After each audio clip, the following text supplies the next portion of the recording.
Good morning everyone.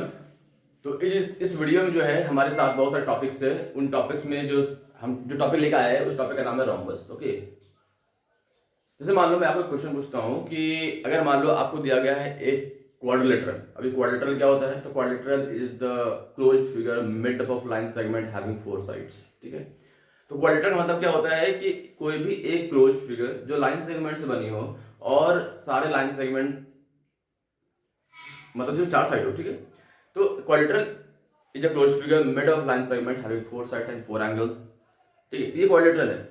अगर उसी quadrilateral में हम क्या करते हैं कि सारे साइड्स को इक्वल करते हैं। क्या करते हैं? सारे साइड्स को इक्वल कर दे। जैसे मान लो कि ये आपका दिया गया एक क्वाड्रिलेटरल।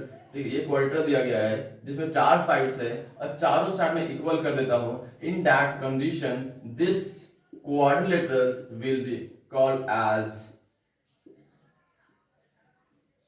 रोम्बस। ठीक है, ऐसा क्लोज फिगर जब ऐसा क्वाड्रिलेटरल जिसमें चारों साइड्स इक्वल होंगे उसको हम क्या कह देंगे? एक रोम्बस कह देंगे। ठीक है, अगर रोम्बस की बात उठी गई है तो मैं यहां पे थोड़ा सा बात पैरेललोग्राम की कर देता हूं। पैरेललोग्राम क्या होता है? तो पैरेललोग्राम क्या है? एक तरह का क्वाड्रिलेटरल है। क्या है?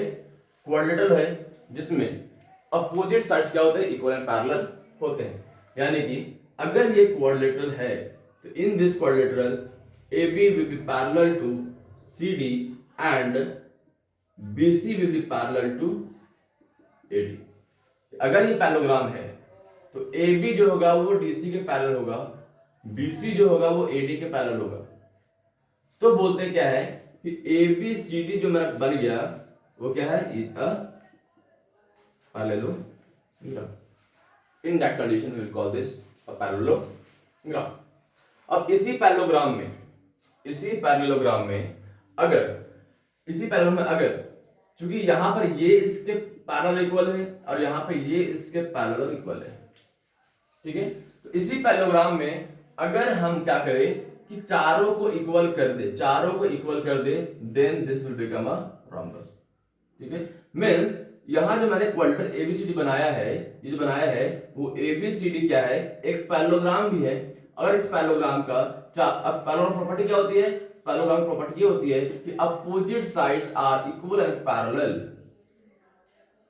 Opposite sides are equal and parallel. ठीक है, तो यहां बात ऐसी है कि अगर पैरेललोग्राम का ये मैं इक्वल कर देता हूं, मानो यहां मिटा के मैंने क्या कर दिया? इक्वल कर दिया। ठीक है, ये मैंने इक्वल कर दिया। ठीक है, तो ये और ये क्या होगा? आपस में बराबर हो गया। तो किसी पैरेललोग्राम का अगर चारों साइड बराबर हो जाए तो वो रोम्बस में कन्वर्ट हो जाता है। चलो मैं आपको एक और फिर बताता हूं। मान लो ये स्क्वायर आपके पास। ठीक है, इस स्क्वायर को आपने एक थाप मार दिया, जोर से खींच के मार दिया। ठीक है, तो ये क्या होगा? ये कुछ ऐसा बन जाएगा, ये कुछ ऐसा बन जाएगा। This is the rhombus. और पता है स्क्वायर का चार साइड बराबर होता है, ईच एंगल 90 डिग्री का होता है नहीं होता है? तो वो स्क्वायर कहलाता है। लेकिन ये क्या है? एक रोम्बस है। रोम्बस में क्या होता है? चारों साइड बराबर होगा, but this is not mandatory that this angle and this angle equal. अगर इक्वल हो गए तो स्क्वायर कहलाया जाएगा वो, लेकिन अगर इक्वल नहीं है तो वो रोम्बस है। ठीक है, तो और भी इसके बहुत सारी प्रॉपर्टीज को हम अभी जानेंगे, है ना? तो what are the properties of a rhombus? तो बेसिकली रोम्बस है क्या? तो रोम्बस इज अ पैरेललोग्राम बोलो या फिर रोम्बस इज अ क्वाड्रिलेटरल बोलो। अगर उसके चारों साइड इक्वल हो जाए in that condition we call that close figure as rhombus. ठीक है, तो हम लोग उसको रोम्बस कह देते हैं। अब आगे देखिए क्या है रोम्बस। समझ में आया? रोम्बस में क्या होता है कि चारों साइड इक्वल हो जाता है। और क्या होता है? अगर चारों साइड इक्वल है, साथ में पैरेललोग्राम भी है, तो पैरेललोग्राम की प्रॉपर्टी क्या कहती है कि अगर ये पैरेललोग्राम है तो इसकी प्रॉपर्टी क्या कहती है? इसकी प्रॉपर्टी ये कहती है कि opposite angle will be always equal. ये कहती है अगर ये मैं रोम्बस अगर मैं यहां बनाता हूं, अगर ये मेरा रोम्बस बन गया, मान लो पी क्यू आर एस, अगर ये रोम्बस बन गया और ये मान लो मैंने ए बी सी डी मतलब पैरेललोग्राम है। अब रोम्बस भी पैरेललोग्राम है, तो अगर यहां पे पैरेललोग्राम में अपोजिट एंगल इक्वल होते हैं तो in the same manner the opposite angle in this figure will also be equal. बात समझ आ रही है? अगर यहाँ पे angle B is equal to angle D है और angle A is equal to angle C है, why? Because this is parallelogram. कैसे हो गया भाई? तो इसका अपना एक प्रूफ है ना। बट आपको ये जानना है कि angle A will be equal to angle C, angle B will be equal to angle D in a parallelogram in the same manner in a rhombus, because rhombus is also a parallelogram, the opposite angle will be equal. ठीक है? The opposite angle will be equal. So in a rhombus the opposite angles are equal. यहां कोई दिक्कत नहीं। अब समझो आप कैसे। यहां मैं लिखता हूं कि in a parallelogram opposite angles are equal in the same manner in a rhombus opposite angles are equal। ठीक है? किसी भी पैरेललोग्राम में अपोजिट एंगल इक्वल होता है, उसी प्रकार से किसी भी रोम्बस में अपोजिट एंगल इक्वल होता है। ठीक है? अब आप ये पढ़े होंगे पैरेललोग्राम प्रॉपर्टी में कि अगर AB is parallel to DC and AD is transversal, then angle of the sum of this angle and this angle will be 1 degree, means it is supplementary।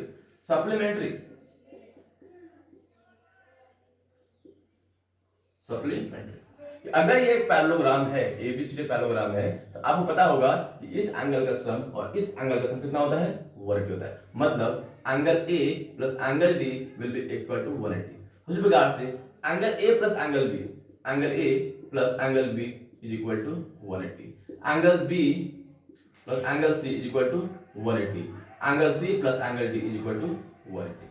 मतलब अगर किसी पैरेललोग्राम की मैं बात करूं तो उस पैरेललोग्राम में क्या होता है हमारा? तो सम ऑफ द एडजेसेंट एंगल। अब ये एडजेसेंट एंगल का मतलब क्या है? एडजेसेंट एंगल का मतलब क्या है? एडजेसेंट एंगल क्या है? मतलब होता है अगल बगल का एंगल। क्या कहने मतलब होता है? अगल बगल का एंगल। तो इसके बगल में ये एंगल, इसके बगल में ये एंगल, इसके बगल में ये एंगल, इसके बगल में ये एंगल। तो अगर दो एडजेसेंट एंगल का सम निकाले, then that angles will be supplementary। supplementary means when the sum of two angle is 180 degree, then we call that supplementary angles। ठीक है? इसी प्रकार से आपने कंसेप्ट पढ़ा होगा कॉम्प्लीमेंट्री का।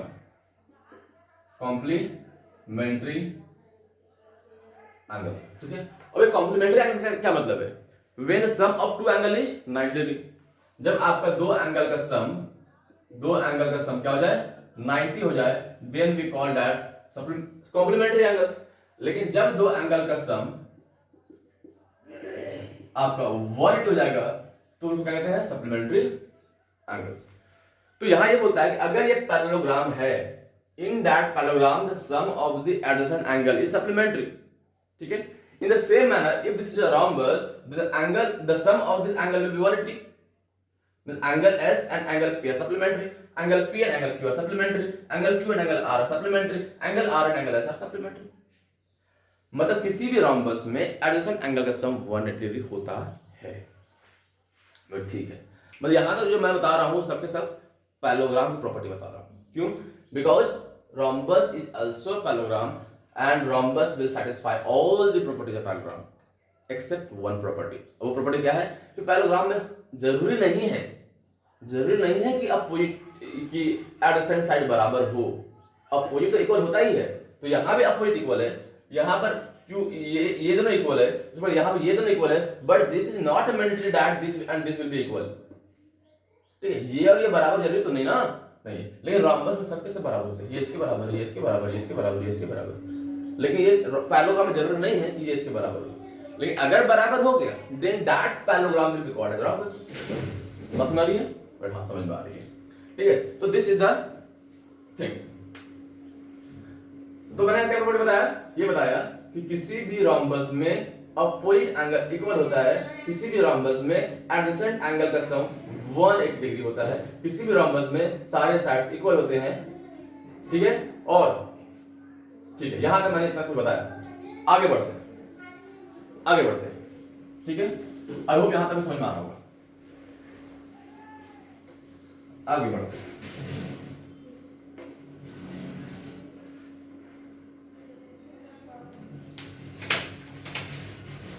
ठीक है? अगर ये रोम्बस है मान लो मेरे पास, if this is a rhombus, this is a rhombus,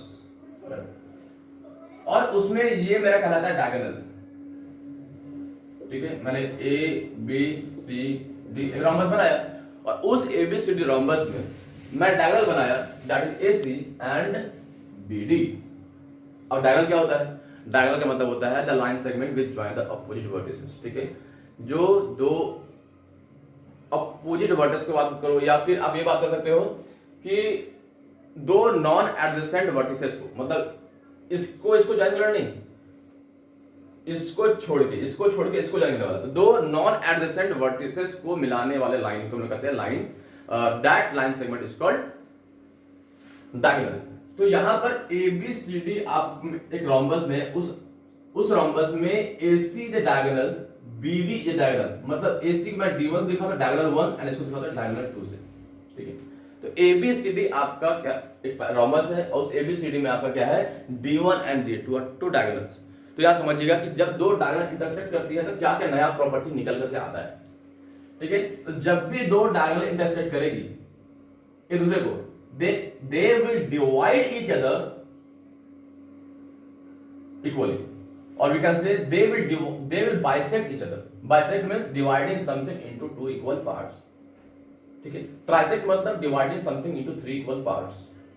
तो बाइसेक्ट मतलब ये हुआ कि अगर AC और BD आपका बाइसेक्ट कर रहा है, क्या कर रहा है, मतलब इंटरसेक्ट कर रही है एट पॉइंट O मान लो, then it will divide each other, means AC will divide BD and BD will divide AC equally और bisect each other equally। तो यानी कि यहां पर AO बराबर OC होगा और BO बराबर OD होगा, ठीक है। मतलब ये और ये बराबर होगा, ये और ये बराबर होगा। OC will be equal to OA, OB will be equal to OD। ये प्रॉपर्टी है। क्या प्रॉपर्टी है कि diagonals of a rhombus bisect each other। तो क्या इसका प्रूफ भी है? बिल्कुल इसका प्रूफ है, इसका प्रूफ बिल्कुल है। तो इसको प्रूफ करने के लिए हम क्या करेंगे, कंग्रुएंसी क्राइटेरिया को इस्तेमाल करेंगे। क्या करेंगे? कंग्रुएंसी क्राइटेरिया को इस्तेमाल करेंगे, जो कि क्लास 9 में पढ़ते हैं, है ना। इस ट्रायंगल को कॉन्ग्रुएंट प्रूफ कर दो। अब प्रूफ करने के बाद इसको बराबर दिखा दो, बात समझ गए ना। तो हम लोग क्या कर सकते हैं कि या फिर इन दोनों ट्रायंगल को कॉन्ग्रुएंट कर दो, ये इसके बराबर हो जाएगा, ये इसके बराबर हो जाएगा और ये बराबर तो है ही। तो कॉन्ग्रुएंसी क्राइटेरिया इस्तेमाल करके दो ट्रायंगल कॉन्ग्रुएंट कर दो और कॉन्ग्रुएंट करने के बाद आप क्या कर सकते हो, तो प्रूफ कर सकते हो कि this is equal to this one and this is equal to this one, ठीक है। मतलब अगर आप ट्रायंगल AOB लोगे और ट्रायंगल COD लोगे तो आपका ये बराबर ये आएगा, ये बराबर ये आएगा, ये बराबर ये आएगा, ठीक है। तो इस प्रकार से आप प्रूफ भी कर सकते हो, है ना। तो प्रूफ पे हम नहीं जा रहे हैं, अब इसे डायरेक्ट थ्योरम्स पे जा रहे हैं, जो प्रॉपर्टी इस पे जा रहे हैं। क्या है प्रॉपर्टी कि diagonals will bisect each other perpendicularly. अच्छा, ईच अदर परपेंडिकुलरली, मतलब जब भी बाइसेक्ट करेगा तब at the point of intersection, this point is called point of intersection, point of intersection. अब इंटरसेक्शन का मतलब क्या है? The point at which they cut each other, the point at which they cut each other. तो at the point of intersection the diagonal will bisect each other perpendicularly, मतलब this angle will be 90 degree, this angle will be 90 degree, this angle will be 90 degree and this angle will be 90 degree, ठीक है। this angle will be 90 degree means diagonals of a rhombus bisect each other perpendicularly।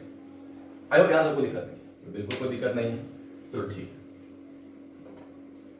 अगला property क्या कहता है, क्या कहते हैं कि अगर ये रोम्बस मेरा है ABCD, तो ये जो मेरा AC डायगोनल है और ये जो मेरा BD डायगोनल है, अपने वर्टिसेस पे यानी vertex A, this is called vertex, right, vertex पे जो वर्टेक्स एंगल मेरा है, यानी एंगल ए हो या एंगल बी हो, एंगल सी हो या एंगल डी हो, ठीक है, तो this diagonal will bisect this angle, means angle 1 will be angle two angle 2, मतलब ये एंगल जो होगा इसके बराबर होगा। उसी प्रकार से ये एंगल जो होगा वो इसके बराबर होगा, ये एंगल जो होगा वो इसके बराबर होगा, और ये एंगल जो होगा वो इसके बराबर होगा। Means diagonals of the rhombus bisect their vertex angle, मतलब अगर डायगोनल यहां से निकल रही है तो ये इस एंगल को बाइसेक्ट करेगी। This angle will be equal to this angle, this angle will be equal to this angle, this angle will be equal to this angle and this angle will be equal to this angle. ठीक है, जैसे मान लो कि अगर ये पूरी आपको मान लो 70 है, ये पूरा 70 है, this will be 35 and this will be 30, ये 35 ये 35। ठीक है, तो प्रॉपर्टी आ जाती है कि diagonals of a rhombus bisect the vertex angle, जिस वर्टेक्स से निकलेगी उस एंगल को क्या करेगी, वो बाइसेक्ट कर देगी। आई होप यहां तक कोई दिक्कत नहीं। Diagonals of the rhombus bisect the vertex angle, कोई दिक्कत नहीं। ठीक है, तो यहां तक ये प्रॉपर्टी हमारी थी, है ना, यहां तक हमारी प्रॉपर्टी थी। अब नेक्स्ट क्या है हमारे पास,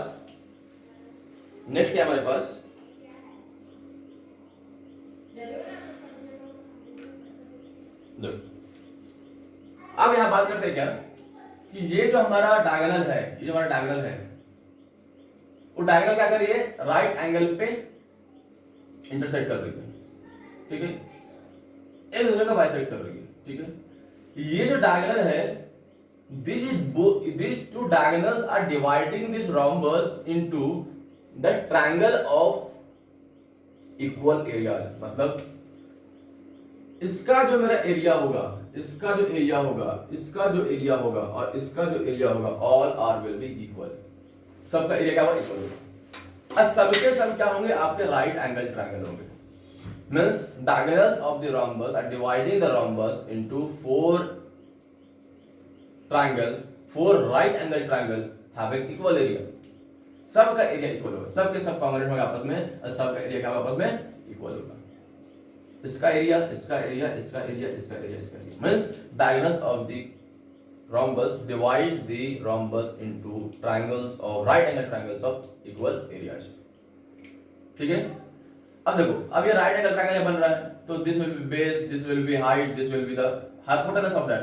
तो इसमें आप क्या करोगे, इसका एरिया निकालोगे, इसका एरिया निकालोगे, इसका एरिया निकालोगे, इसका एरिया निकालोगे। कैसे निकालोगे, अगर डायगोनल दिया हुआ है, इसको मैं थोड़ा सा क्लियर करता हूं कुछ देर में अच्छे तरीके से। ठीक है, क्योंकि फिगर गंदा होता है, फिगर गंदा हो गया। ठीक है, अगर ये रोम्बस है हमारा, ये रोम्बस है, ये डायगोनल्स है। ठीक है, ये राइट एंगल ट्रायंगल, ये भी राइट एंगल ट्रायंगल, ये भी राइट एंगल ट्रायंगल और ये भी राइट एंगल ट्रायंगल है। ठीक है, ये आपका d1/2 जाएगा, क्योंकि पूरा आपका d1 था, तो इसका आधा d1/2। ये आपका d2 है पूरा, तो ये आपका क्या जाएगा, d2 है तो d2/2 हो जाएगा। ठीक है, और जब आपको इसका लेंथ निकालना हो, you can use the Pythagoras theorem.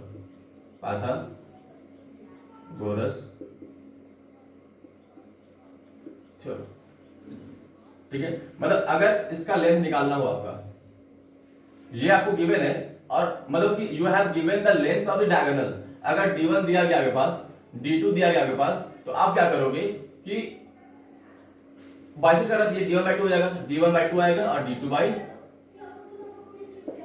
आएगा। Then you can apply Pythagoras theorem because this is right angle triangle and you can apply the Pythagoras theorem in right angle triangle। तो अगर आपको a निकालना हो तो a will be equal to under root of d1/2 का square plus d2/2 का square.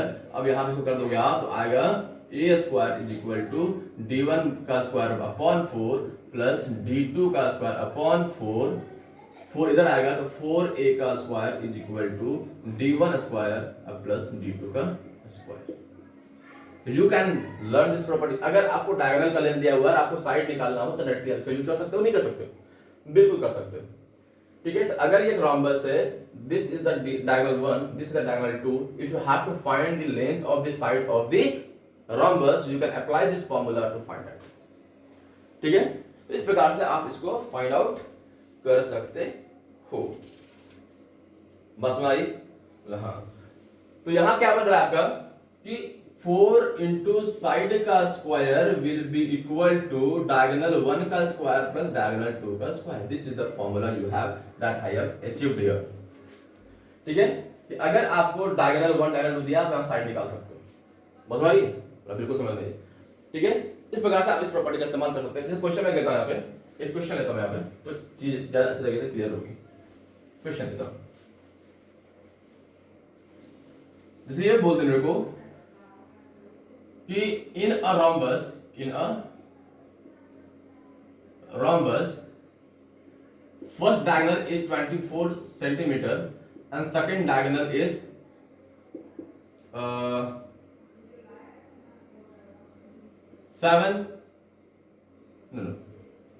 14 centimetre.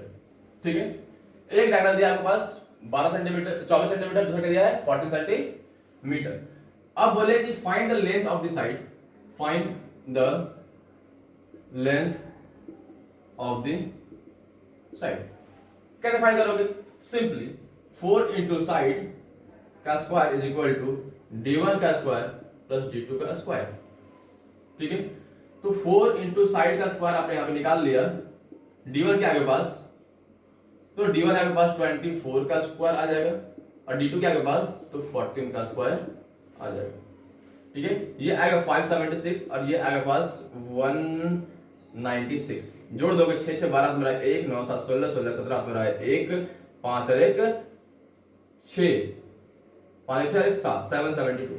तो यहां जो आपका आएगा, यहां से आपके पास आ जाएगा साइड का square equal to 772 upon 4। Cut करोगे तो आएगा पास 7 एकम 7 3 नहीं 4 एकम 4 बचा 3 और 4 9 36 बचा 1 और 4 3 12, यानी कि साइड जो आपका आ जाएगा वो आएगा under root 193 unit. What even the unit is given to you, such centimetre given ना, सेंटीमीटर गिवन है यहां, सेंटीमीटर। ठीक है, तो इस प्रकार से हम इस प्रॉपर्टी का इस्तेमाल कर सकते हैं। 4 इंटू साइड का स्क्वायर इक्वल टू d1 का स्क्वायर प्लस d2 का स्क्वायर। आई होप समझ में आ रहा होगा, यहाँ तक कोई दिक्कत नहीं है। तो अगर डायगोनल दिया हुआ है तो आप यहां से लेंथ ऑफ साइड निकाल सकते हो किस फॉर्मूला से, तो 4 इंटू साइड का square is equal to d1 का स्क्वायर प्लस d2 का स्क्वायर।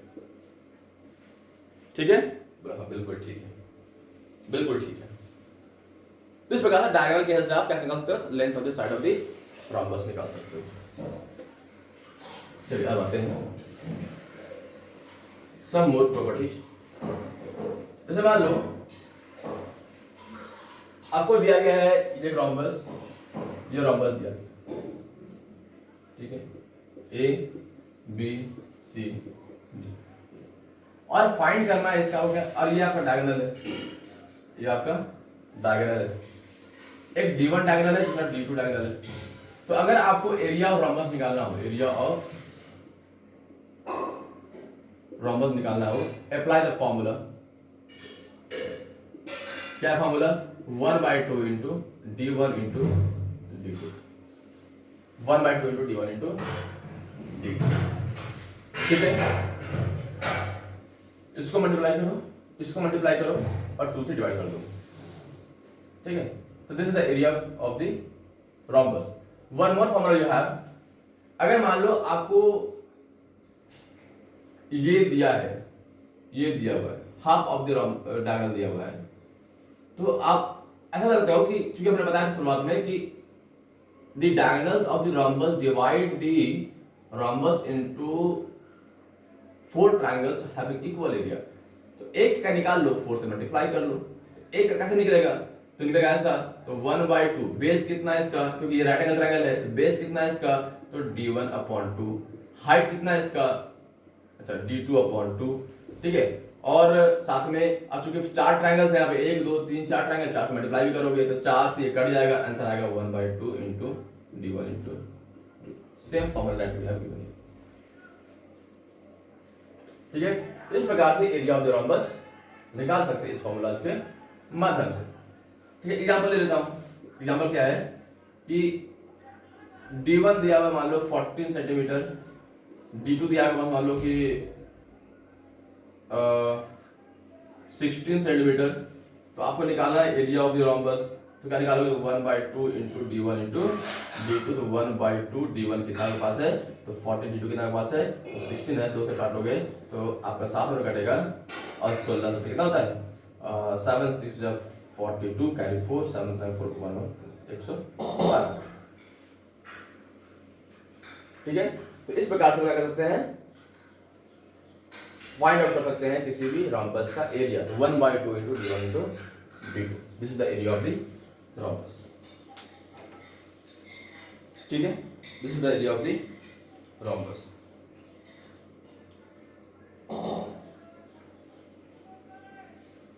अब आते हैं कि अगर किसी भी रोम्बस का पेरीमीटर निकालना हो, पेरीमीटर निकालना हो तो आपको पता है चारों साइड इक्वल है, चारों साइड इक्वल है। तो किसी भी रोम्बस का पेरीमीटर निकालना हो तो you can just have to multiply the length of the side by 4। ठीक है, तो perimeter of rhombus, perimeter of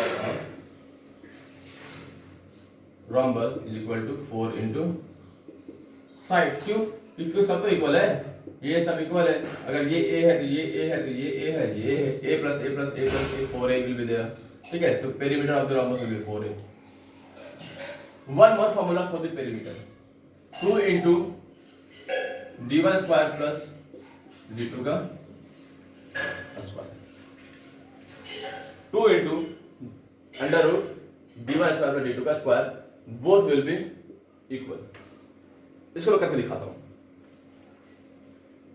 जैसे ये मेरा डायगोनल था, ये मेरा d1/2 है, ये मेरा d2/2 है। ये right angle triangle, apply Pythagoras theorem in this triangle. तो आपका d1/2 का स्क्वायर प्लस d2/2 का square is equal to a का स्क्वायर आएगा, नहीं आएगा, बिल्कुल आएगा, बिल्कुल आएगा। ठीक है, अब क्या है कि इसको सिंप्लीफाई करो तो d1 square by 4 plus d2 square by 4 is equal to a का स्क्वायर। ठीक है, ये 4 जाएगा इधर तो बचेगा बस क्या, तो आपके पास आ जाएगा d1 स्क्वायर अपॉन, अच्छा थोड़ी जगह कर लो, d1 स्क्वायर प्लस d2 का square is equal to 4a का स्क्वायर। ठीक है, अब यहां पे क्या है कि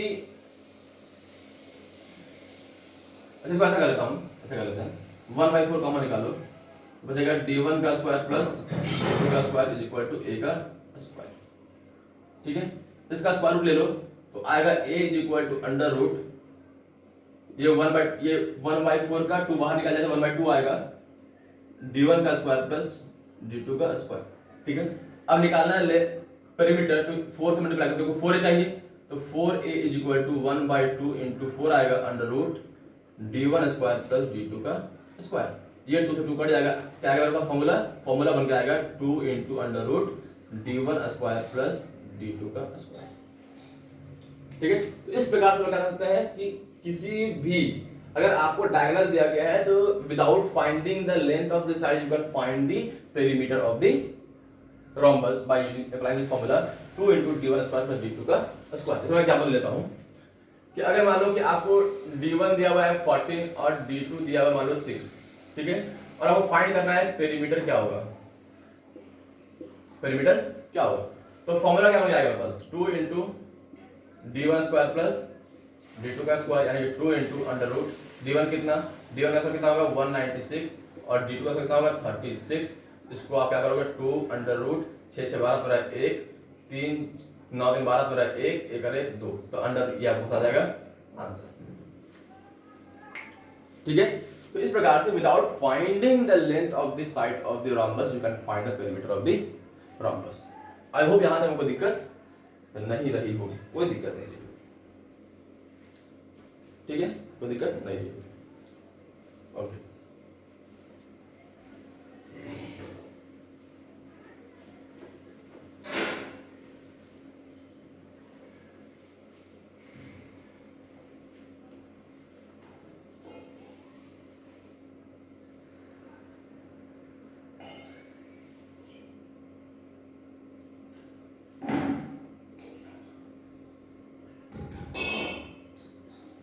ओके अब क्या है कि आपको पता है कि ये रोम्बस होता है आपका पैलोग्राम भी होता है। अब पैलोग्राम का आपका अगर इसका आपको एरिया निकालना है तो आपको मैंने अभी फॉर्मूला बताया 1/2 इंटू d1 इंटू d2 अगर डायगोनल गिवन है तो, ठीक है। लेकिन आपको मान लो ऐसा कुछ दिया गया है, ये आपका रोम्बस है ना, ये पैलोग्राम भी कहलाता है। तो अगर इसका हाइट मिल जाए आपको और इसका ये बेस मिल जाए, मतलब length of the one side मिल जाए, you can also find the area of this rhombus. Area of rhombus equal to 1 by area of rhombus equal to base into height, ठीक है। अगर आपको एरिया ऑफ रॉम्बस निकालना हो तो base into height से निकाल सकते हैं। तो this is the formula for area of the rhombus. तो आपके पास दो फॉर्मूला आ गए एरिया का, एक ये वाला आ गया, ये वाला आ गया, ठीक है।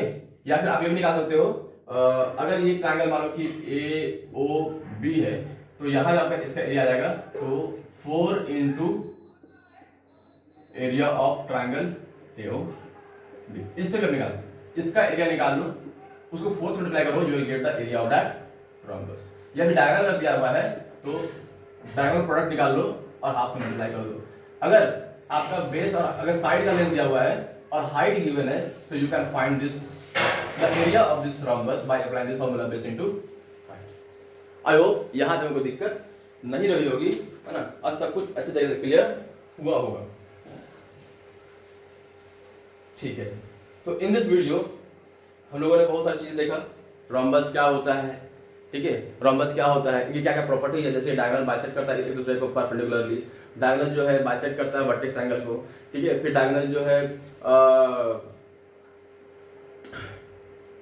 हाँ बाइसेक्ट करता है, मैंने बता दिया डायगोनल बाइसेक्ट करता है, ठीक है। फिर मैं बताया कि अपोजिट एंगल जो होते हैं किसी भी रोम्बस में इक्वल होते हैं, ठीक है। फिर मैंने ये बताया कि एडजेसेंट एंगल का सम जो होता है 180 होता है, यानी सप्लीमेंट्री होता है। फिर मैंने कम्प्लीमेंट्री एंगल और सप्लीमेंट्री एंगल के बारे में आइडिया आपको दिया, ठीक है। फिर मैं बताया कि किस प्रकार से आप जो है एरिया फाइंड कर सकते हो किसी भी रोम्बस का, ठीक है। फिर मैंने ये बताया कि किसी भी रोम्बस में जो होता है उसके डायगोनल इसको 4 इक्वल ट्रायंगल्स में डिवाइड करते हैं जिसका एरिया इक्वल होता है, ठीक है। फिर मैंने आपको ये बताया कि हाँ किस प्रकार से अगर आपको डायगोनल का लेंथ दिया हुआ है तो आप किस प्रकार से उसके साइड का लेंथ फाइंड कर सकते हो। फिर मैंने आपको ये बताया कि अगर आपको डायगोनल दिया हुआ है तो एरिया कैसे फाइंड कर सकते हो। फिर मैंने ये बताया कि अगर बेस और हाइट दिया हुआ है तो आपका एरिया कैसे फाइंड कर सकते हो। फिर मैंने ये बताया कि अगर आपको एक ट्रायंगल का एरिया दिया हुआ है तो आप किस प्रकार से इसका एरिया फाइंड कर सकते हो। तो I have given you too many concept, based upon that you can solve many questions. Okay, so stay connected with me, like, subscribe and share the channel, okay, so that I can come with better content, better quality content with better explanation. Okay, I hope you are enjoying this session. Thank you for watching. Like, subscribe and share to this channel and support me. Thank you.